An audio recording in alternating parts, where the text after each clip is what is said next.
Bonjour la classe.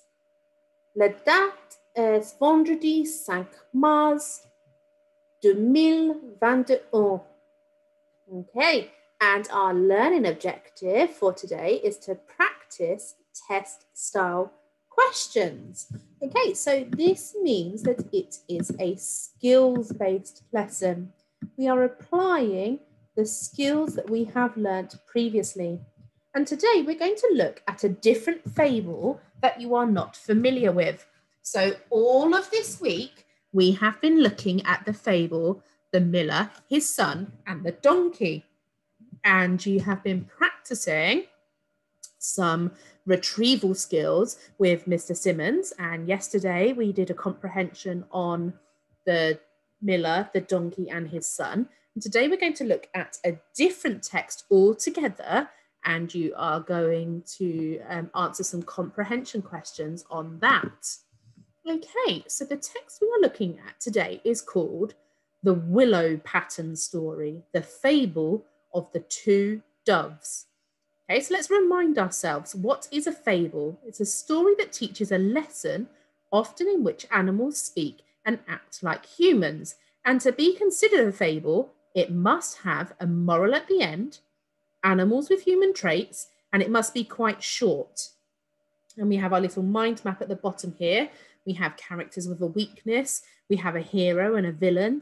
There's only a few characters and it takes place outside, and the animals act like people. They have human traits.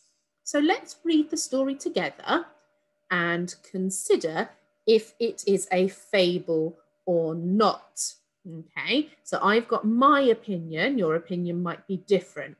So I found this online and it said it is a fable. It's in the title, The Fable of the Two Doves.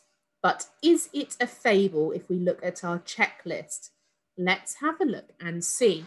If you would like to follow along, you can open up the text from Teams files. Let's go.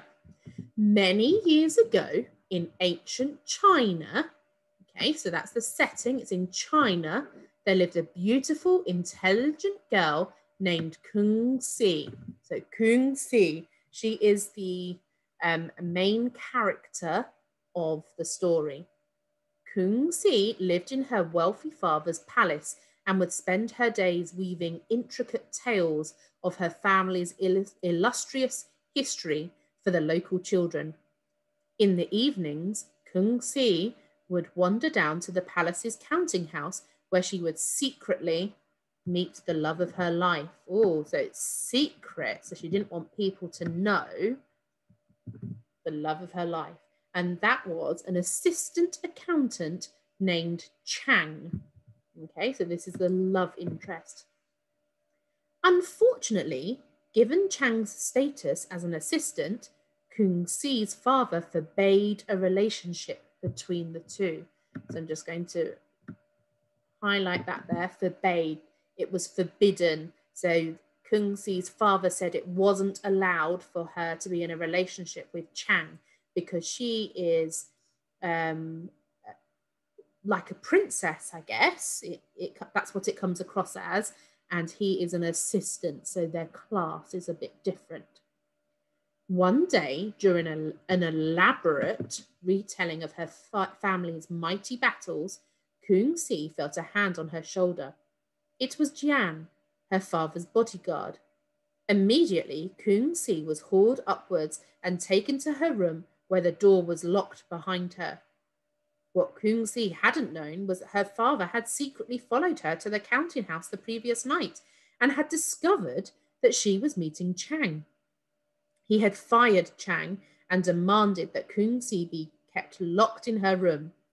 In addition, her father requested that high fences should be built all around the palace to prevent any unwanted people from leaving or entering. Okay, so what I'm going to do, just as a little reminder, is I'm just going to draw a little padlock here to show that she was locked up. And then we had high fences. So I'm just going to do the 5 like our tallies that we do. Just as a reminder, that it was there. So that's for high fences and the fact that she was locked in that room. Okay, Kung-si was distraught. Okay, so really, really sad beyond belief. Not only had she let her father down, but now she would never see Chang again.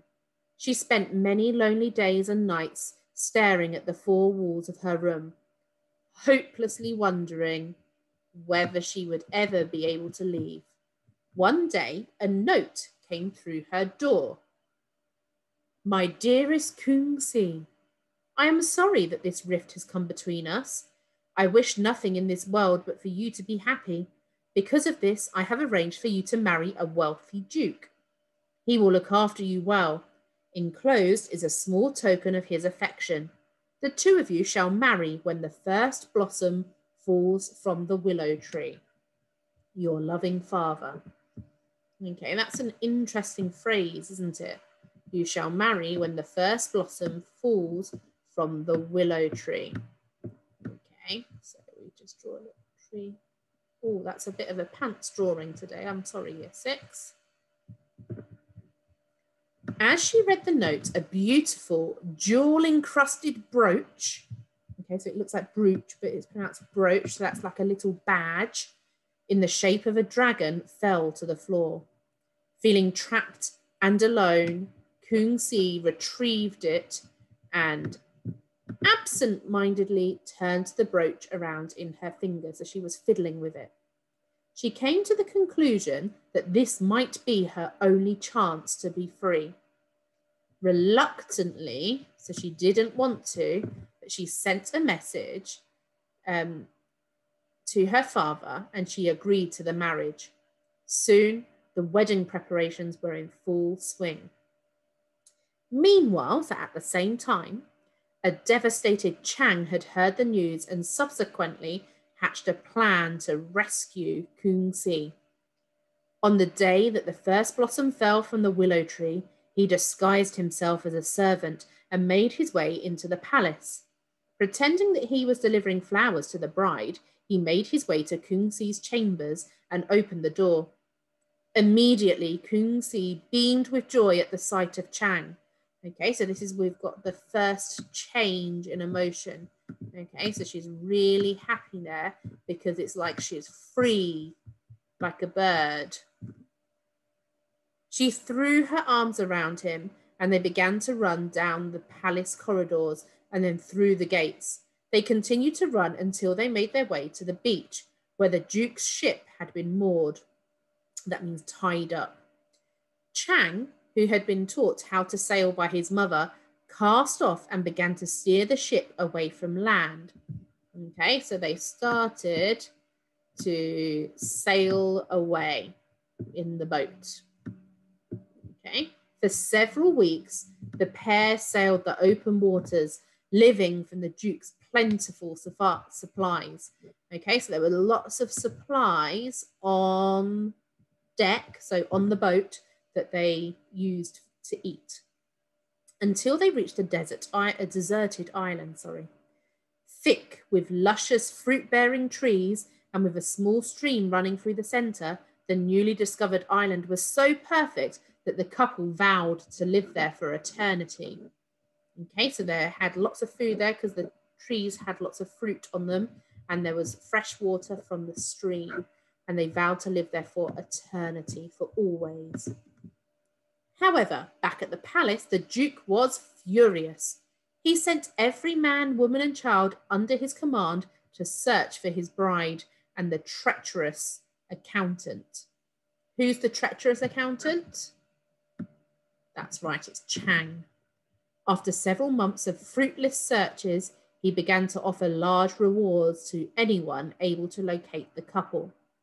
Okay, so there was that incentive for people to help because they might get a reward. For years, sailors and explorers would scour the seas looking for traces of them, but to no avail. Finally, an explorer by the name of Dong Hai came back with news. He had discovered a couple living on a small, secluded island.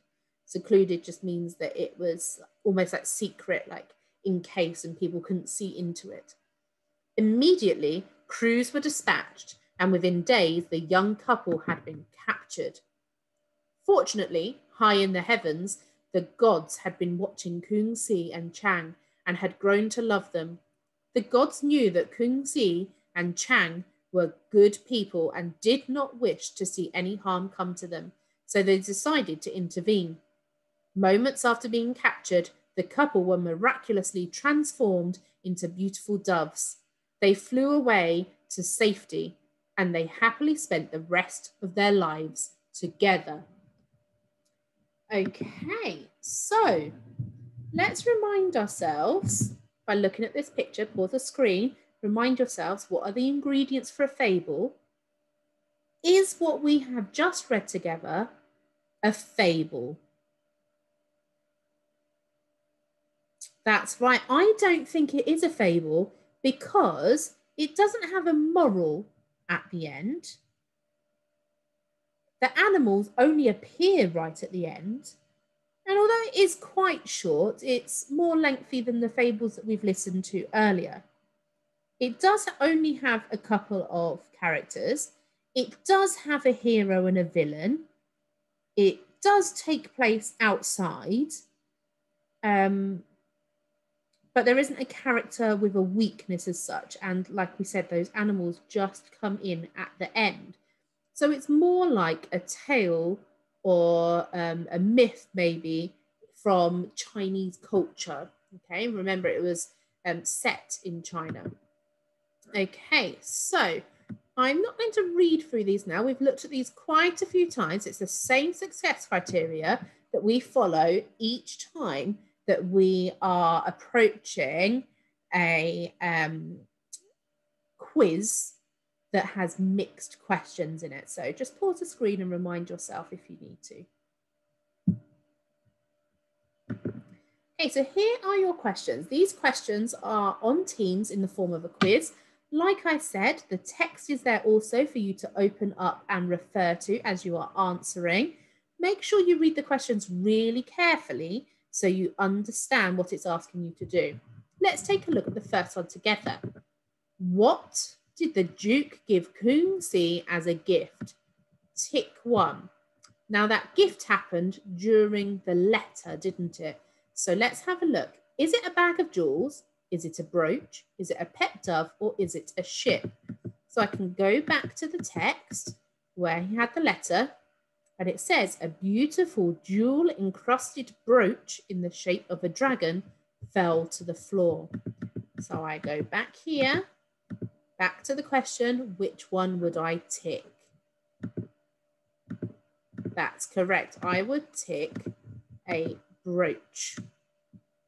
Okay, let's remind ourselves of how to do the next type of question.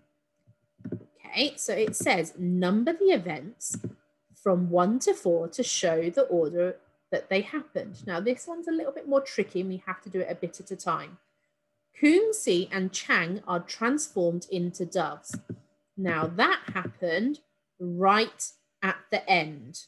Okay, so miraculously, they were transformed into beautiful doves. Okay, back to the question. Kung-si and Chang are discovered meeting in secret. When did that happen? Let's look for the word secret. Okay, we've got secretly met, haven't we? And then down here, it said that the father had secretly followed Kung-si and had discovered that she was meeting Chang in secret. Okay, so that happened towards the beginning. Kung-si and Chang are captured by the Duke's army. Okay, so that wasn't at the beginning because they weren't free at the beginning. So that happened around this time here. And within a few days, the young couple had been captured. Okay, so we're continuing to go back to the text all the time. Kungsi and Chang are forbidden from meeting again. Okay, when did that happen? Okay, so he forbade a relationship between the two. Okay, so then we can fill it in. So we have the fact that they forbade the relationship between the two. Then we have that they were found in secret. Then we were captured and then turned into doves. Okay, let's have a look at the next question together before you carry on yourselves. Name the two. So we're naming the two different things that Kungsi and Chang could see on the island. Okay, so you're going to go back to when they first got to the island. Back here. And what could they see? Okay, so that's down the bottom here. So they found a deserted island. What could they see? So read around this area to find your answer. Okay, let's continue. Here are questions 4, 5, and 6 for you to continue with. 7 and 8. 9 to 12. 13 and 14. 15 and 16. And 17. And you can see that with these later questions, there is a lot more space that has been provided. So that means there's a lot more detail that I am expecting to see in your answers. Okay, well done, Year 6. I'm looking forward to marking these on Teams. And I'm looking even more forward to seeing you in person for our reading lessons next week. Okay, well done. And enjoy the rest of World Book Day, and I will see you soon. Bye for now.